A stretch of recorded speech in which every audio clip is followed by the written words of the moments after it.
Welcome to Back Issues. I'm Sal. I'm Ethan. And I'm Ben. Today I thought we'd talk about Marvels.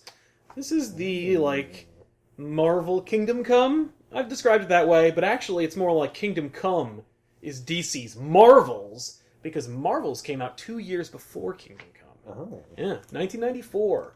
Kurt Busiek and Alex Ross made this really cool, love letter to classic Marvel. Oh. And it's interesting that we're going to draw a lot of parallels between Marvels and Kingdom Come, probably. But because there's a lot of neat ideas here.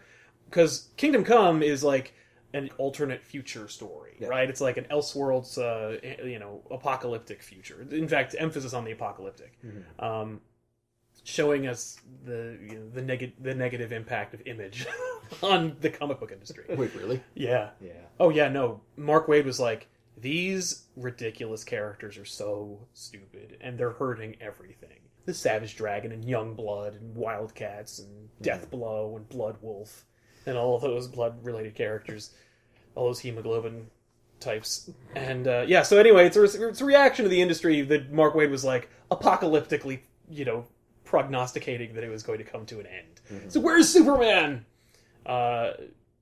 This is more like a celebration of what was happening. It's 1994, so the Clone Saga's going on pretty soon, and pretty soon. Yeah, Marvel is not doing great. Okay. Kurt was actually a long-standing Marvel fan.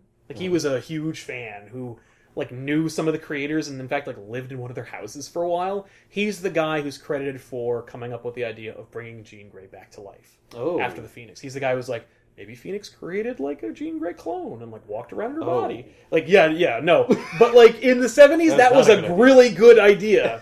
Now it's that seems really weird, and he's no, because here's how, because I read every issue, and so obviously and you could explain that between the panels here and here, right. That was the only guy that I have a counterpart for today is Dan Slott for Spider-Man. Dan Slott is okay, but no, you could do this and that because I've been dreaming up these ideas for the last 30 years. I'm so into the continuity. Yeah, I know it.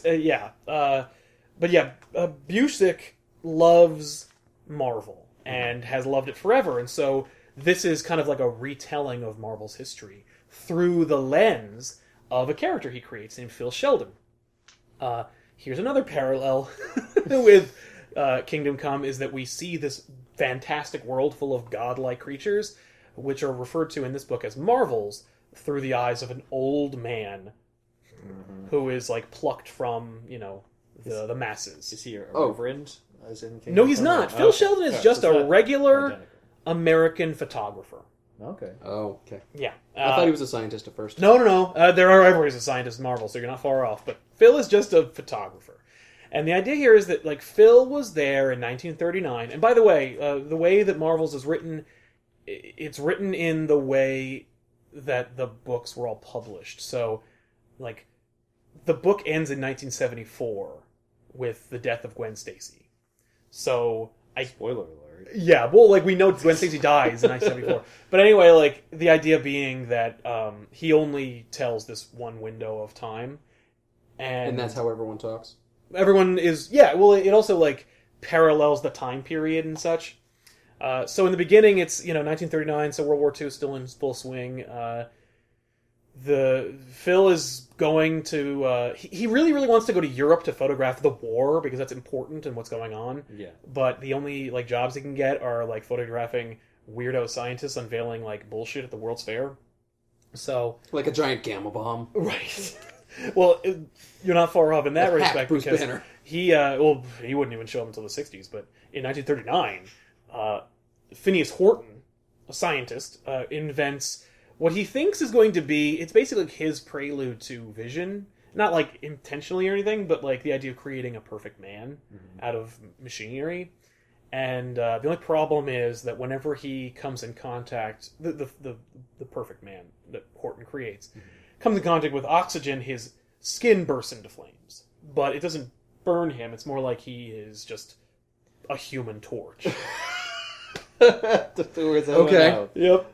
Yeah. And so that's where the beginning of the age of Marvels happens. Was he the original Human Torch? Yes. Okay. Yeah, Phineas Horton there invents... was a different person. Yeah, the idea here is that Phineas Horton creates this android, which he dubs the Human Torch. He unveils it, by the way, to the public, and they're like, oh my god, take that thing away and put it as far from us horrible. as possible. Why would you invent this? Yeah, what good is that? What? Yeah, what? Well, I mean, it could power a steam locomotive.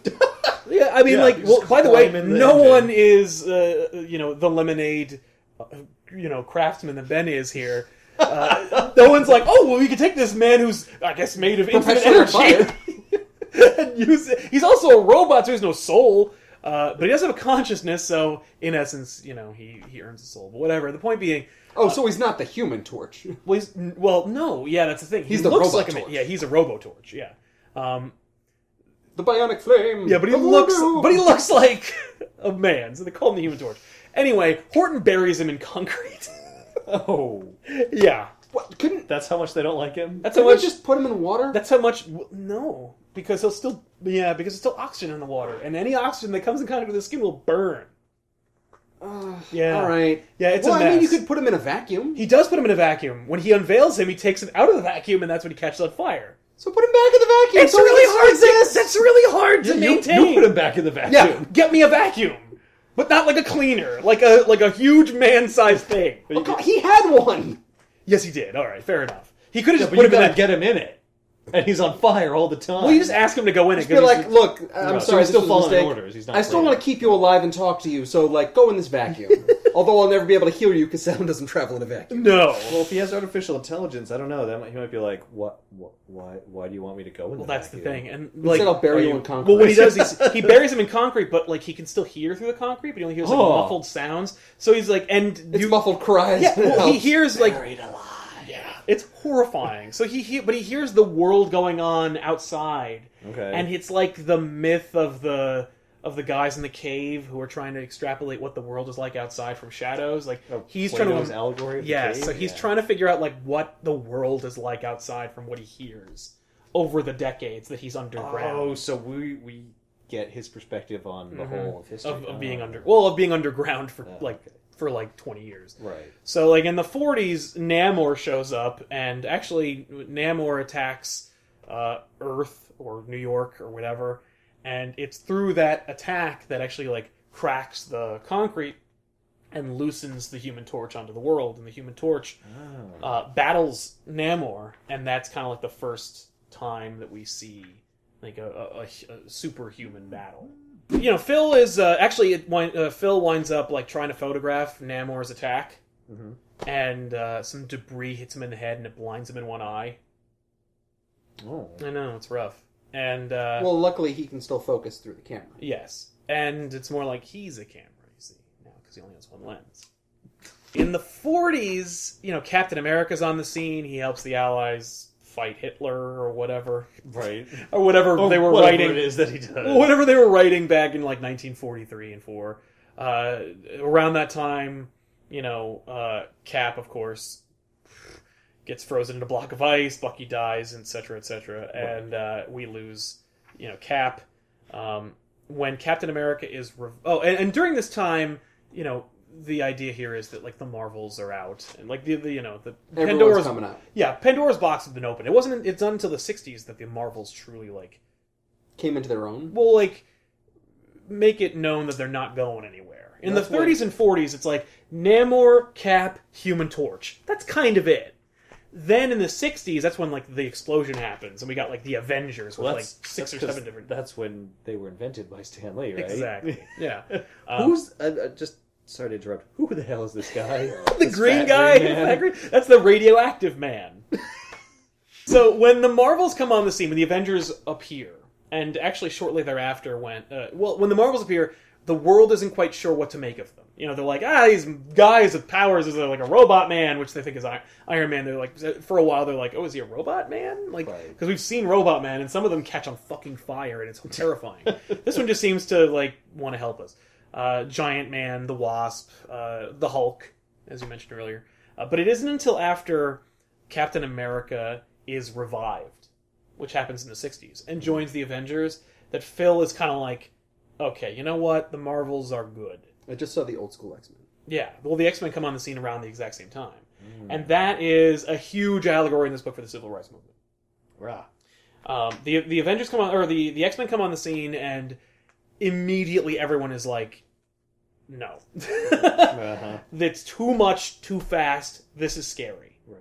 Like I hear the story, like the Fantastic Four. It's a group of scientists, and they got bombarded by cosmic rays. Like, who could help that? Like, Right. okay, they got power. These people are born with these powers, and they're in the darkness. Like in fact, every hide time amongst us. they hide amongst us, they don't make themselves known. Like, Right. like we Like can't trust commies. them. Yeah, it's a great and Busiek does a wonderful parallel between not only African Americans in American society in the '60s, but also communists. He does a really cool, perfect blend, and nobody really says like it's like the comic. Like no one hits you over the head with it. Right. Nor are there also those issues. Like those issues exist, but They're not being brought up in the book. yeah, we're not tackling civil rights in this book. I mean, like deliberately or obviously. We are through subtlety and through the characters that already exist. Through allegory. Through allegory, precisely. In fact, during like this whole debate about the X-Men, there's like a neighborhood mutant child that was going to be killed by a mob. The mob is always an issue, and it's an ever-present problem throughout Marvels. Like the mob is going to do something about the Marvels. The mob? Well, I mean... Well, like just mobs, like Just the mob mobs of mentality, people. like people, like not like the no, mafia. Look at that To would Kill be a awesome. Mockingbird. Yeah, exactly. That was just a town of people. Yeah, We're crazy. and they're in, and it's always set in the city. So it's like, well, I think Phil and his family wind up going to the suburbs, but even still, I should point out Phil's like backstory a little bit. Phil Sheldon was obsessed with his work, wants to photograph something meaningful. He wants to be important, and he winds up deciding to photograph and document the Marvels. So he's always there. So Phil's at every important moment in like Marvel's history. Does he have a guy on the inside, or is he just like... No, he's just really always good at his there. job? He lives in the city, so he's just always there. And he's one of the few because guys who just everything has a happens in camera in like the 40s, which is a really expensive item. So Who, sorry to interrupt you. Who the hell is this guy? that's Quicksilver. Oh, that's Quicksilver. Yeah. Yeah, Oh, when he was okay, first the invented, he one. had a green suit. And he has, like, pointy hair. Yeah, he still kind of has pointy hair, just not in that movie. Okay. Not in both movies. So is this... I'm noticing that, like, there's a lot of, like, depictions of press coverage of the Fantastic Four. Yes. Is that, like, contrasted with people's, like, fear of the X-Men? yeah. So, like, we like the Fantastic Four and Captain America Yep. because he's out there. Yep, and- they're bright, colorful, white, and, Right. doing, I guess, taking And they care look of like us. people, except for Ben. Except for, you Yeah, know, they're mostly just people with some With observation. powers, yeah. Mutants are, like, scared. we've got Phil, and he meets this girl named Doris, and he and Doris are kind of like courting during the 40s. And Doris turns out to be a mutant. No. The Marvels never touch his life except in the case of blinding him in one eye, which is kind of like, Well, that's not really them. yeah, no, it's kind of because Namor attacks, a building crumbles and a piece of it falls on his head, it's Phil's direct contact with the Marvels. It's like a warning. But despite this, he winds up actually trusting and believing in the Marvels. It's only after Captain America was revived that Phil decides that it's okay to raise children in this world. Because before that, he's like, these Marvels are terrifying. Oh. Like, this is a scary world full of monsters, and so I can't, in good Get married and conscience... have kids. Are I the mean, I can Marvels- get married, but we can't have children. So then are the Marvels also, like, nuclear weapons in that sense? Well, because they're also created during the Atomic Age, so Right. that's another thing. So, like, the threat of Marvels looms over... Over everything. And some of them have powers that could rival an atomic. Right. Well, yeah. And so, yes, eventually Phil and Doris have kids, and it's during the 60s that one of the kids befriends a mutant and lets her live in their basement. Oh. Or rather, lets her hide in the basement. She was originally, this poor girl, she looks kind of like one of those classic X-Files aliens. Yeah. But she's like a little girl. And, I think the idea was she was going through their trash, and they thought she was like a raccoon. No, they saw her, but they assumed a raccoon was going through She the was trash. creepy looking. She's really creepy looking, but like sweet, and you feel really bad. It's because she's drawn very sympathetically. Yes. Yeah. Well, she has huge eyes, so it's like Yeah. the Disney effect. There's another thing. Sad. And soulful. And a little nose. And pigtails. Sheldon winds up like drawing an allegory between like her sunken-in eyes and the eyes of like the Jews in Auschwitz Oh. and the photographs from that. Okay. And so he's like, I get it. Like immediately, all the allegories fit into place for him. He's like, okay, no. We're the Nazis. Yeah, well, kind of. And he's like, okay, no. There's a cool narrative device that they do visually with this book, which is they punctuate every significant event in Marvel's history that really happens with a full page Alex Ross splash. So, like, when the Avengers come on the scene, boom, we got them all. When, like, the Human Torch is unveiled, boom, we got them all. Like, when the X-Men are revealed to the world, and mankind's response is to unveil Sentinels. We have this huge image of these Sentinels, like, patrolling Manhattan. Yeah.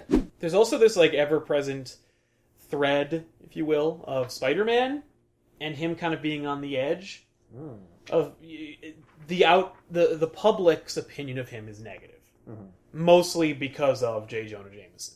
Right. And in fact, when Phil is first introduced in the beginning of the book, like, he and Jameson are peers. Oh. Jameson is this blowhard douchebag. Does he give him photos for the newspaper? Yeah, Phil does wind up selling, like, pictures to the Bugle, and his competition is Peter Parker. Oh, so Peter Parker puts Phil out of the job. Parker's photos suck.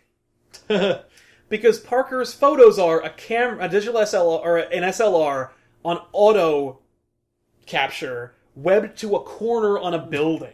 And he hopes to swing in front of it while also fighting Electro. Hey, I've seen those pictures.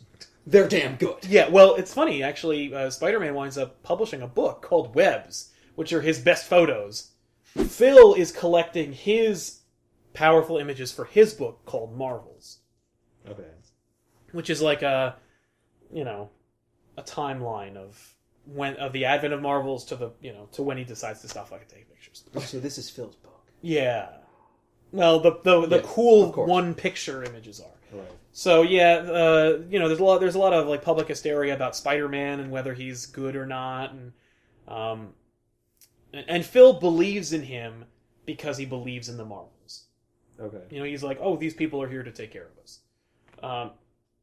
And in fact, he outwardly, like, chastises and fights against people who are anti-Marvels, who are like, oh, these guys, they're just glory hogs or blah blah blah. And he's like, they're saving the world. What do you want from them? Right. So then Galactus attacks. Or rather, it's the first time that Galactus has come to Earth. Right. And the Silver Surfer comes. And Ross makes it a little grander than I think it was in the comic. The comic was awesome, but, like, in this, like, the skies catch on fire, and, like, the Silver Surfer brings in, like, asteroids, and he, like, circles them, and he's like, your world is doomed, make peace with your makers, Galactus has come. And then Phil is like, I've got to... I guess I should take pictures of this? But then he's like, I gotta take pictures of this. The Marvels will save us. So the Fantastic Four, like, attack, and they go into Galactus' ship. And in the coming of Galactus, the idea here is that they try to fight him, but you can't fight Galactus. Right. So they lose. Right. And so it's like, no! Well, so everyone is like, the Marvels failed us. The world's gonna end. Oh shit, look. Yeah, the Watcher's there. The Watcher shows up. So Galactus is eating the planet, and everyone's like, I guess that's it. Right. And yeah. Yeah, that's it. And as we then know, Phil saves the day. No, Phil doesn't do shit. He winds up, like, trying to take pictures and then realizing how futile it is, so he runs home to be with his family. Oh. And when he gets home, they're like, did you hear? The Fantastic Four saved us! Because Reed Richards stole the Ultimate Nullifier from Galactus' ship and threatened the utter annihilation of the universe. Did the people know about that part? No, they don't know that part. Okay. No, they didn't hear that part. They just got him to go away somehow. He went away! And so they're like, yay, I guess they saved us! And Phil is, like, doubles down on his, like, approval of and, condoning. That would be absolutely wonderful. Oh man, they got him to leave. How? Well, they threatened to end all of existence. But we know they wouldn't have. That's bad. We know that they wouldn't have because we're all people. We know. But the reality is we would destroy the universe to fucking screw somebody over. Because we're human beings. Well, we know that Reed Richards would. Yeah. Burn it down! He would not. Well, yeah, actually. He would. Well, he'd destroy every other universe. Scorched Earth! He would. Scorched Earth, motherfucker! Almost immediately after Galactus leaves, the public is against the Marvels again. We're also wishy-washy. And, like, the headline publisher calls Galactus a hoax. The idea being that, like... So, let me get this straight. A world-devouring alien shows up. You guys go into his ship, and then a couple hours later he goes away. Or maybe you just used your fantastic powers to make it look like that shit happen. How about that? And like that's kind of a legitimate argument, especially if you don't know the ultimate nullifier story. Well, especially if you don't know exactly what their powers are. Yeah, it could have been somebody else. Well, no, they know their powers because basically by this point the Fantastic Four are the Beatles. The point being that like over the years the Marvels save us countless times. Right, and every time.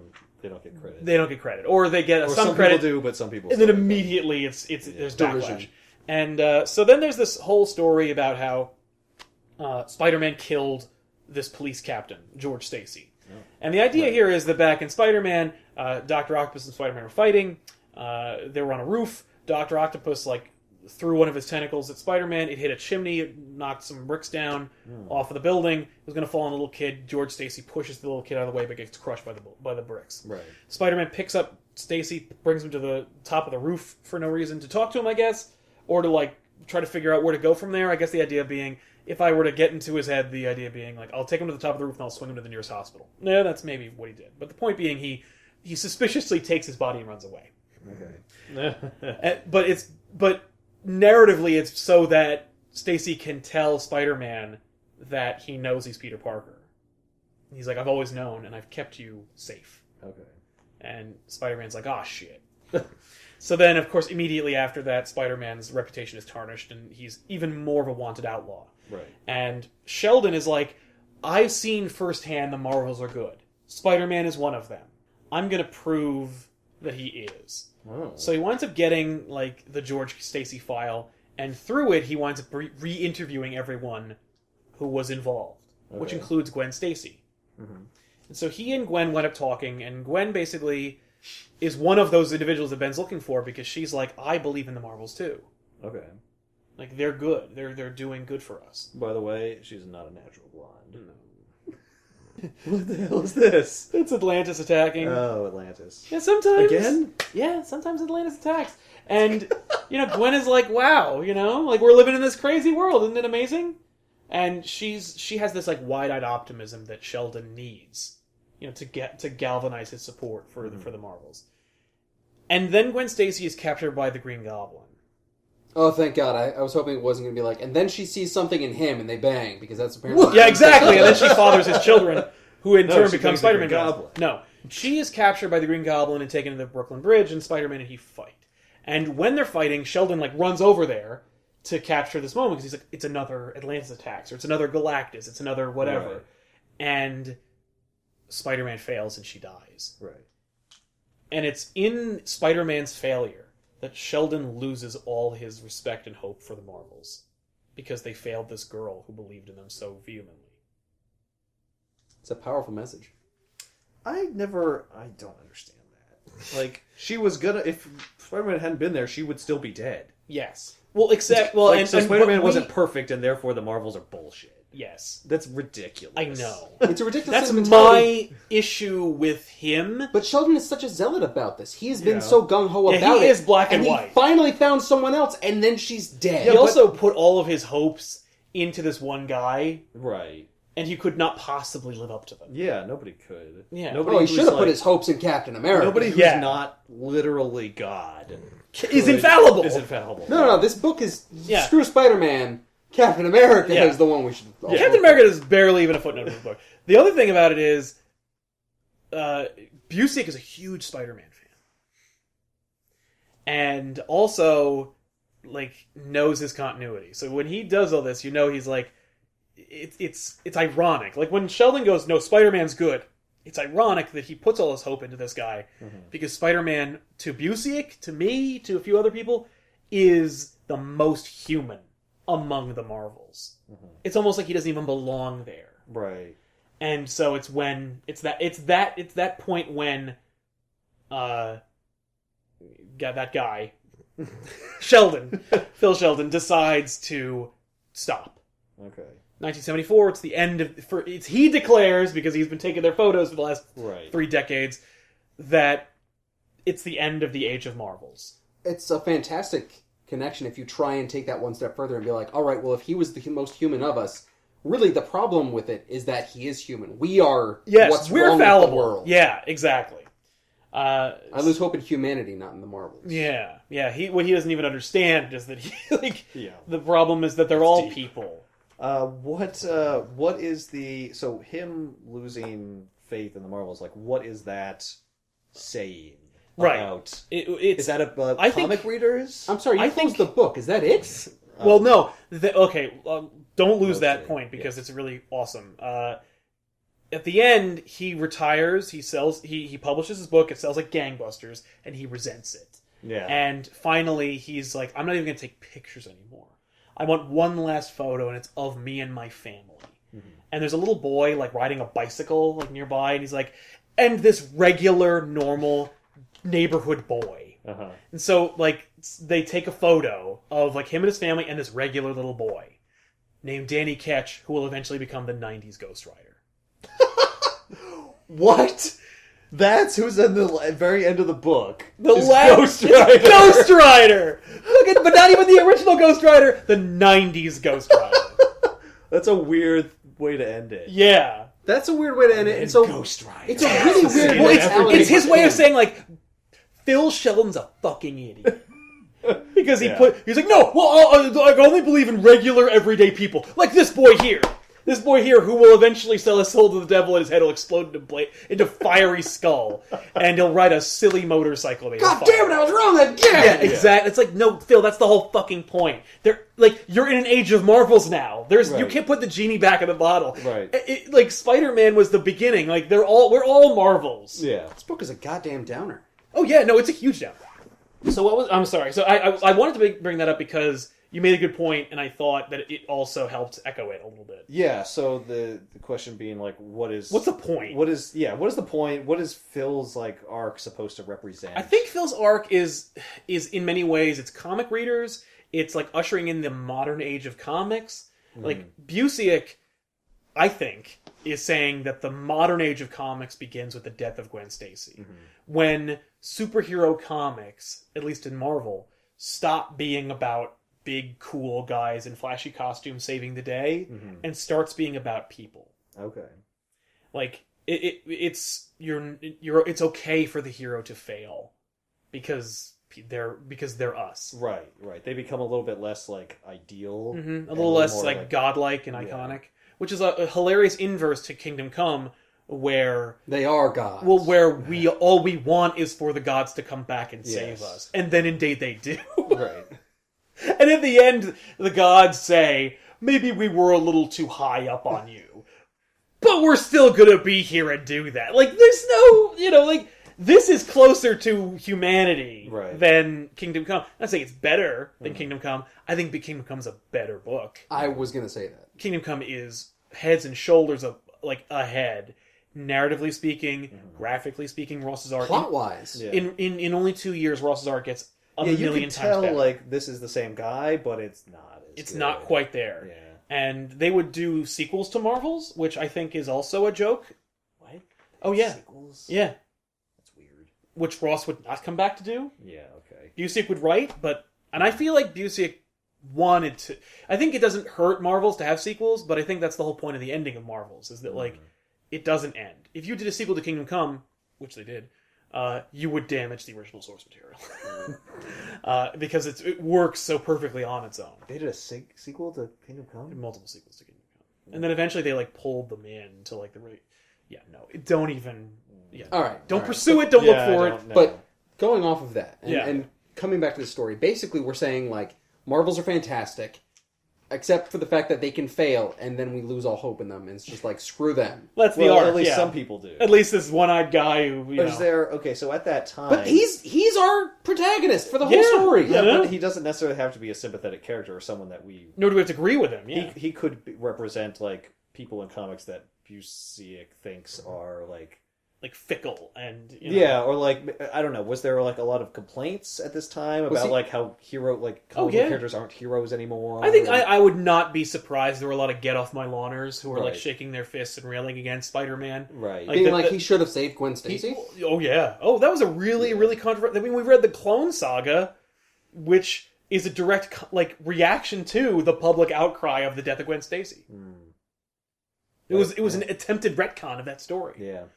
even in the mid 70s. Yeah, it was So an this is- attempted retcon, but it still didn't bring her back. No, but like they brought her back in the only way they could imagine Marvel being able to do it. Right. Because back then they had a mandate that said dead means dead in Marvel, but we still have to bring back Gwen Stacy, so how do we do that using science? Right. And they do that using magical cloning technology. Well, Gwen Stacy is dead. Yeah. But thing that looks a lot like her. And has all of her memories and experiences. Is that what you want? And also acts exactly like Yeah. her.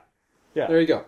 It'd be like It's like having our cake and eating it too. it's like saying you have a teleportation machine, but it eradicates the previous guy.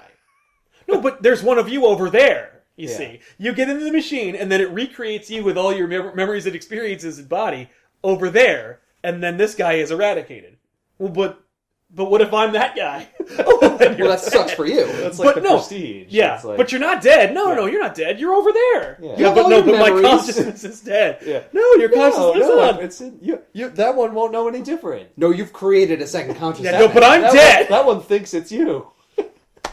I don't want that. In fact, if we didn't even tell anybody this is how it works, no one would be outraged. It seems like you're supposed to like identify with him the whole way through, and then you get to the end, and he's like, "Fuck these Marvels," and you're like, "Well, no, that's not right." And that's like maybe supposed to bring you into the mindset of exactly like those people who are like, "Fuck comics" are wrong. Yes. and this is why. Also, I don't like Alex Ross's depiction of Marvel.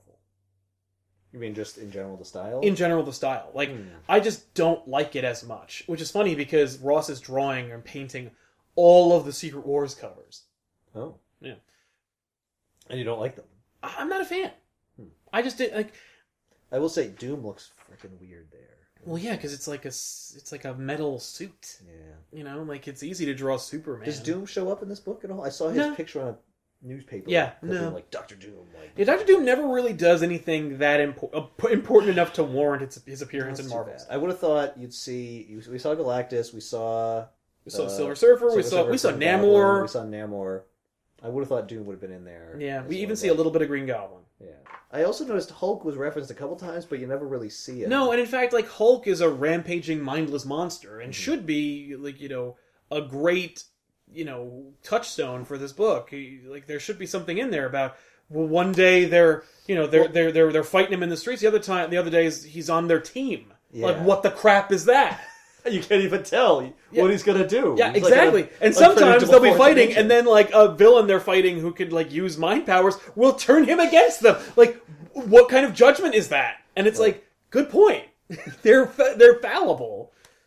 So yeah, I love this book. I think it's really awesome. And I think the way to get away with it is just like don't compare it to Kingdom Come. I think this is the not first the book same. you've liked that I just dislike it. Yeah, I'm like, screw this book. fair enough. Well, I like the sound of it. I would check that out. Yeah, I mean, like, obviously I'll put a link in the description box down below where you can purchase it. I'll pick out a good one because I like. Yeah. There's many different versions of them. With like sketches and stuff. Nah.